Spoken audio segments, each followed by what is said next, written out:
got one of the most talented human beings on this planet. Well, I was going to say Kenya, but you know, we like to be international, and she is Madame International. I've seen her French accent. Mwah, mwah, mwah. Oui, oui, oui. That's all I'm going to say. I'm talking about Mamito, the queen of comedy. She's on my hot seat tonight, and we're going to be getting right into it. Hello. Hi. How are you, mademoiselle? Oh, oui. Coupe kubamba. Coupe kubamba. So I was very prepared to try and be serious with you. I don't even know how, because every time I watch your videos, I actually lol. You know, when people say lol and they're texting, they're just like this. I say lol, LMAO. LMAO. But with you, it's like, your videos are hilarious. I wonder, how do you conceptualize half the things that we watch? Where is all that coming from? Mamito. It's coming from everyday life and like observation. Like people, things happen, you know, like you're walking and then something has happened and then you're like, okay, that's a weird thing. Ama you observe like these things keeps happening to this, or your friends come and tell you a story and then you all relate to that story, and then you're like, okay, this is a more relatable story to be talking about.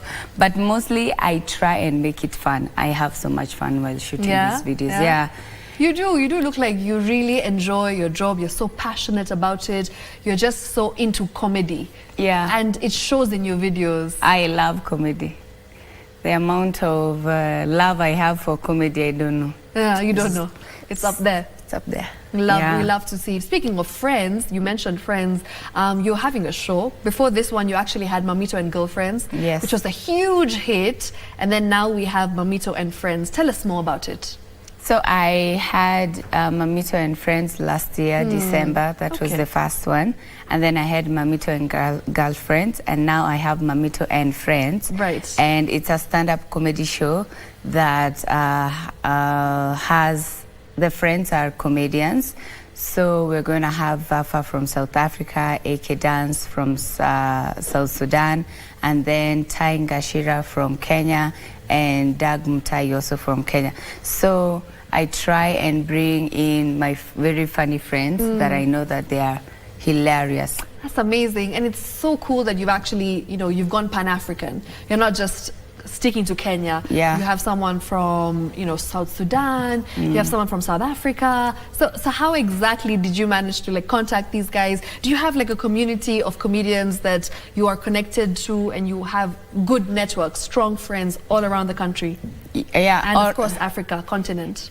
All around the continent, yes, because right now we tour around. So you find like in Uganda there's a few comedy clubs, in Tanzania also there's a few comedy clubs, and South Africa they have very many comedy clubs because their comedy is actually more advanced than ours.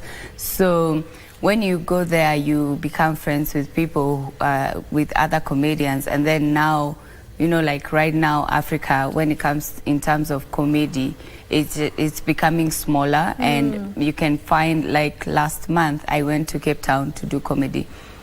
And then this time, my friend is coming to do comedy here. So it's more of like, it's becoming an exchange where you come, I come, like that. Nice. And then maybe next year, I'll go to Uganda. But I performed in Uganda. You have? Yes. And how was the reception like? It was beautiful. One of the most amazing shows I had. But there's one I had that was bad. Which one? Yeah? It was at downtown. Before me, somebody came, performed, acrobats, jumped, rolled, akalala chini. And then I was like, hey, I have to go back. I have to go after that person and perform. Ooh la la la la. It was hard. So let me ask you a question. You know, you said it was a bad performance. Do you mean like you're trying to make people laugh and no one's laughing? Yeah. You've actually had those experiences? Yeah, so many you don't even count. Wow. And how do you react? Like, how do you, you know, get past those? Because I'm sure it's at times like that you're wondering, wait, what am I doing wrong? Or what am I not doing? Yes, but if the jokes are working, then the audience. Okay, okay. If the jokes have worked before. Then you're just like, okay, maybe it's the audience, maybe it's the cold, manini, people are being rained on, or something like that. But there's a time when you're like trying to do new material, you're trying to juggle which one is working, like that. You don't rush to make people laugh because you're just like having a conversation. Okay. Yeah. Okay. Before it used to be like, I used to be scared when I don't make people laugh. Yeah. Now I'm just like, as long as I can get your attention. It's okay. Yeah. I can be a pastor at times. I love that.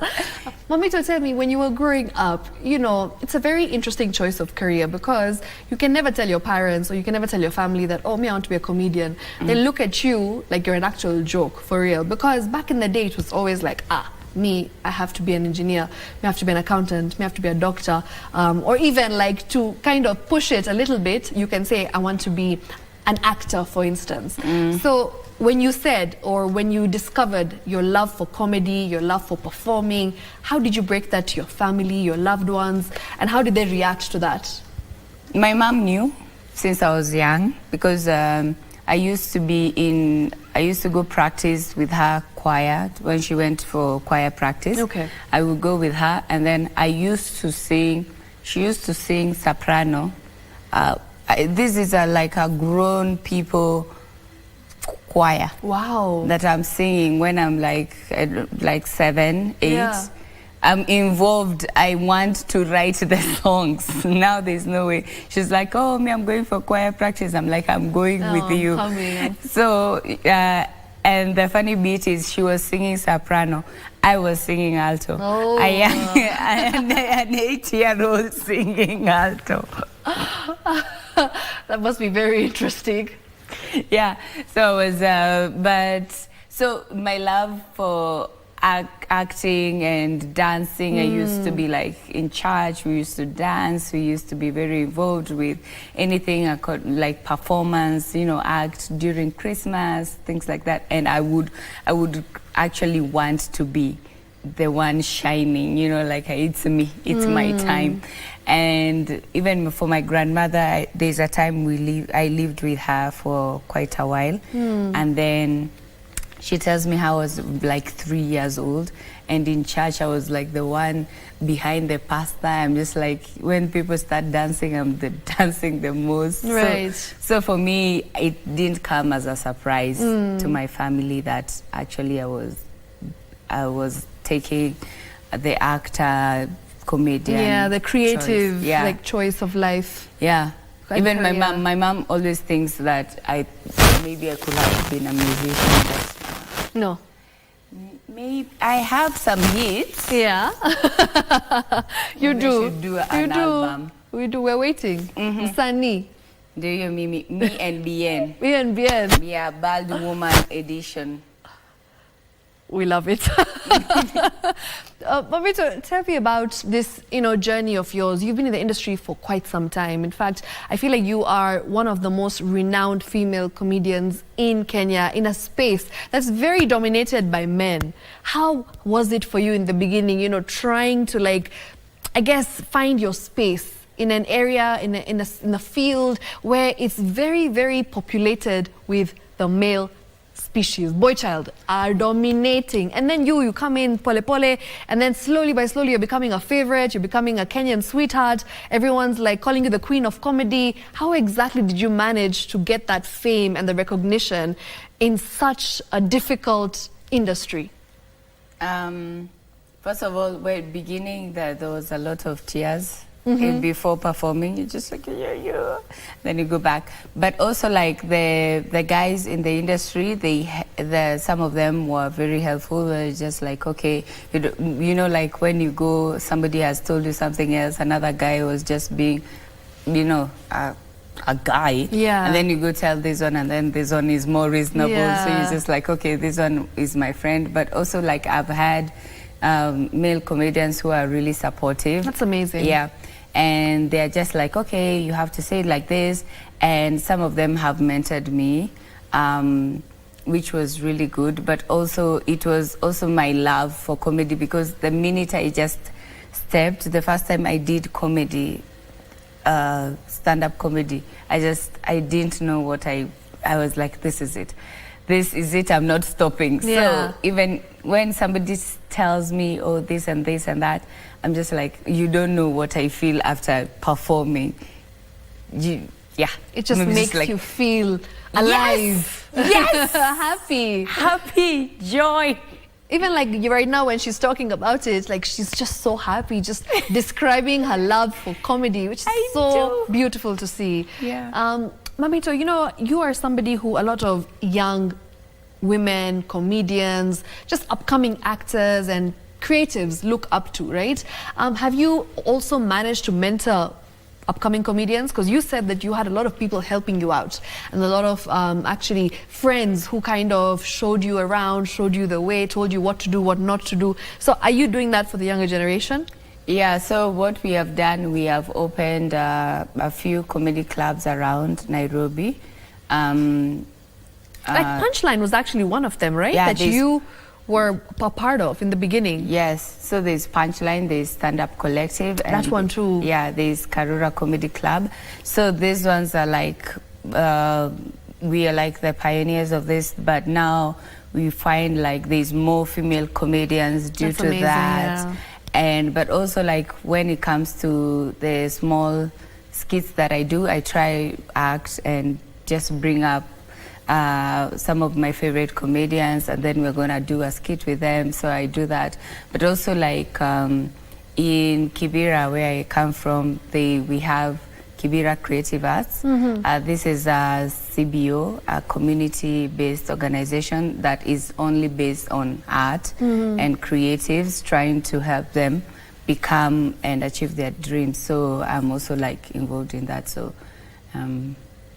pretty in the community. Yeah, that's amazing. It's nice to see that you're actually, you know, helping the younger generation to go in and evolve and become better versions of themselves. Because I feel like no one teaches you how to be funny. No. Right? It's either in you or you don't have it. But even those that have it, they don't know how to fine-tune it. Yes, but also you can learn it. Yeah, you can learn to be funny. Really? Yeah. Okay. Because I'm going to come for lessons. Come. Because it's for you, you won't be naturally. You won't just be making things out of nowhere. Yeah, like witty and those one-liners. Yeah, but it's good. Some people have to learn, like for speeches. If you are a boring MP, you're a boring governor, you have to put in some comedy in your speech. And I have a few friends who write for some of the speeches. That's incredible. Yeah. I'm just like, my mind is blown. Imagine like somebody actually writing a speech which is a bit funny, and you know, I guess the audience will react to it better and laugh a little. They'll be more interactive. Yeah. That's brilliant. Yeah, every president, some of the, even presidents, even like you have to, because you have to loosen people, and comedy does that immediately. We love that. I mean, I got to learn something new today right now, thanks to you, Mamito, because I had no idea that you can actually like write speeches for president or for somebody and insert some comedy here and there. I do know that there are people, the communication specialists and directors who write the speeches. Yeah. But I didn't know that you can actually hire somebody who is in the comedy industry to make it more interesting and fun. Yeah, you just look at that boring piece of paper and then you're like, add this. So comedy specialist. Yes, we love it. You just come with your biro and just pew, pew, pew. And then you're like, you know, it's interesting how like right now life is very difficult. I mean, everything that we talk about in this country of ours is the economy. And you actually have created humorous situations, you know, based on our economy. And I feel like, how do you manage to do that? Take, for example, a real life issue, a challenge, and then put it into comedy and try and educate people at the same time. You're sending a message, but in a way that will get people's attentions. So how do you manage to do that? It's because now, you know, like everyone is thinking about it. So it's cost of living. Yeah, it's a topic that everyone wants to talk about.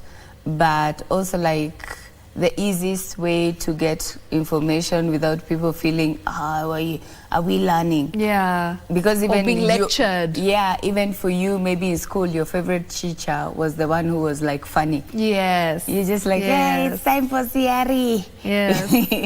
And then you're super excited to see that teacher. So that's the same logic that I use. Like, if you use comedy, it's easy for someone to chew the information, to take in the information. Yeah.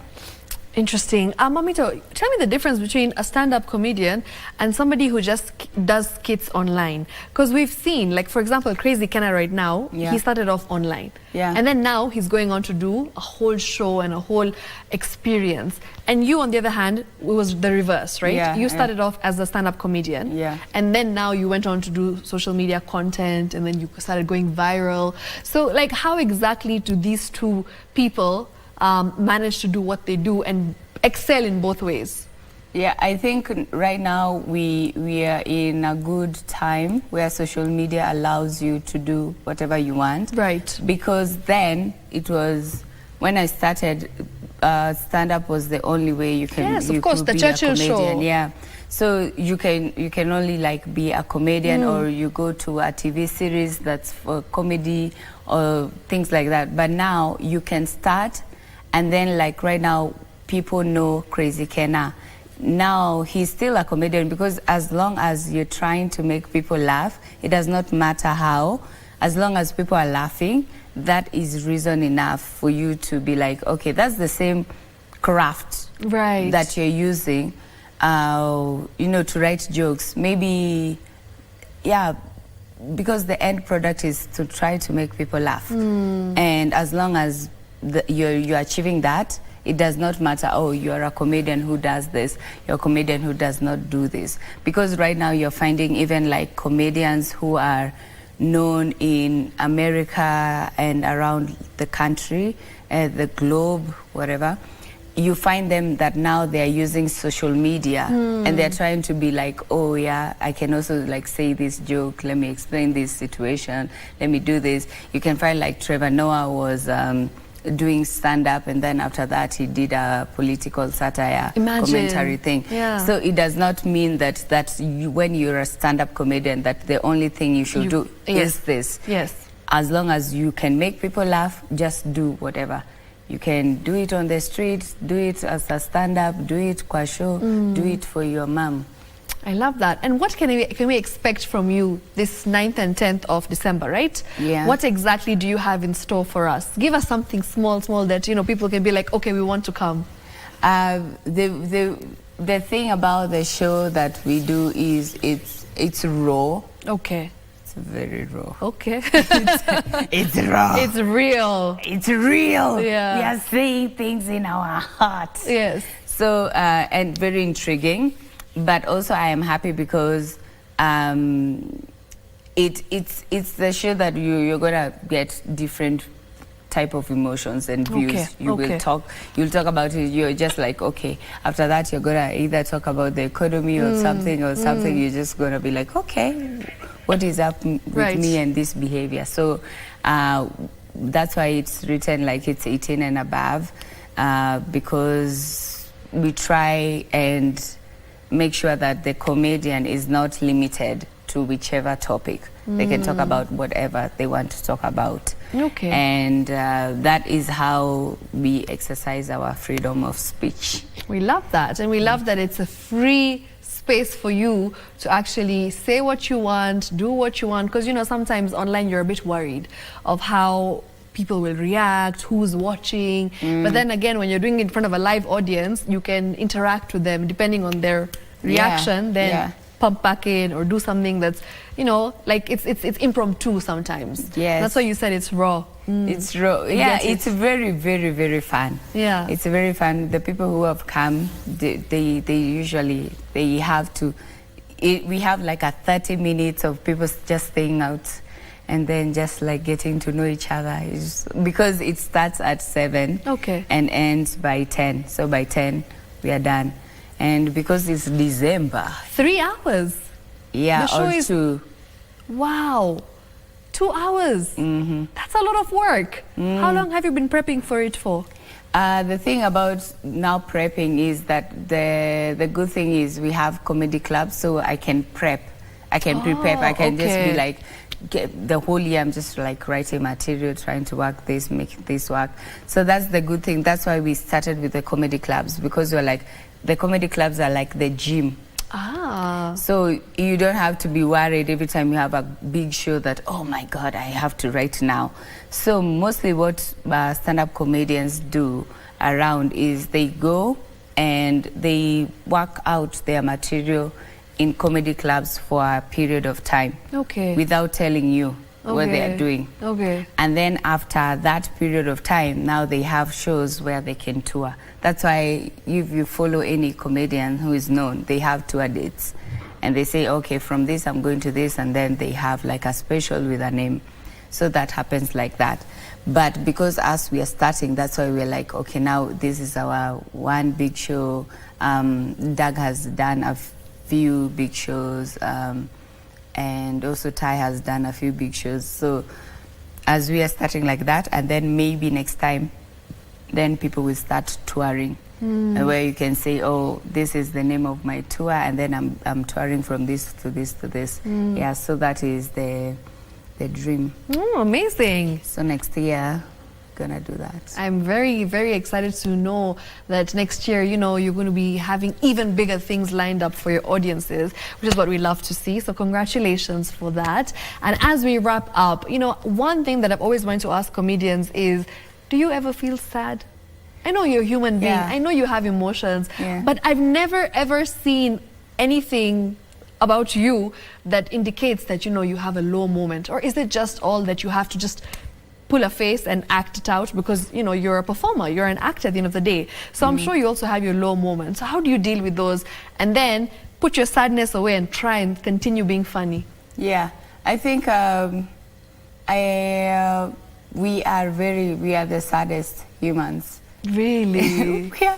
we are very, because it's pain. Yes. You're using it at times, mostly like when you start, there are moments where you're just like, okay, this is very funny and very dark. So for example, if you hear a comedian making a joke about death. Yes. And they're joking about their mom's death. Yeah. For them, it was a painful moment that they just chose to rise above it. Okay. So how I make sure that I'm not there in the loop, because you can be there like for a very long time. Yes. Is exercise, meet friends, try new things, you know, like go out, dance. I love that. You said dance. I'm all here for it, because I do know dance for me is what keeps me happy, no matter what. So I'm here for it. Are we going to dance? Yes. After this? Yes. I'm going to make Mamito dance very soon. Make sure you watch us. She's already practicing. And do come for her show 9th and 10th. How do they get tickets? So you go to mamitoeunice.hustlesasa.shop, but also on my Instagram and my TikTok and whichever social media, you just go and link on my bio. Okay, you will that's find it. me, and you can buy the tickets, and you can come and support her. So please do support Mamito. She has an incredible show lined up for you, 2 to 3 hours, as she said, of comedians, not just from Kenya, but, you know, from the whole of Africa. We've got South Sudan, South Africa, our own Kenyan team, plus Mamito, the superstar who's going to be cracking you up in December, because let's be honest, this year has been tough. We need to laugh, and she's going to do that for us. So make sure you get your tickets. Go into her Instagram, Mamito Eunice, and just check it out on her bio. Buy those tickets. Go watch Kenyan content, Kenyan comedy, and we'll all be happy. We'll all live happily ever after. Yes, laughter is the medicine. Laughter is the medicine. And that's all from me. I'll catch up with you next week, same time, same place. Don't go anywhere, because Cole Jax is going to be bringing the music remedy for you. He's got disco funk lined up for you with the best Friday Fever tracks all the way until 12:30. So stay tuned for that. I'll see you next week. Bye.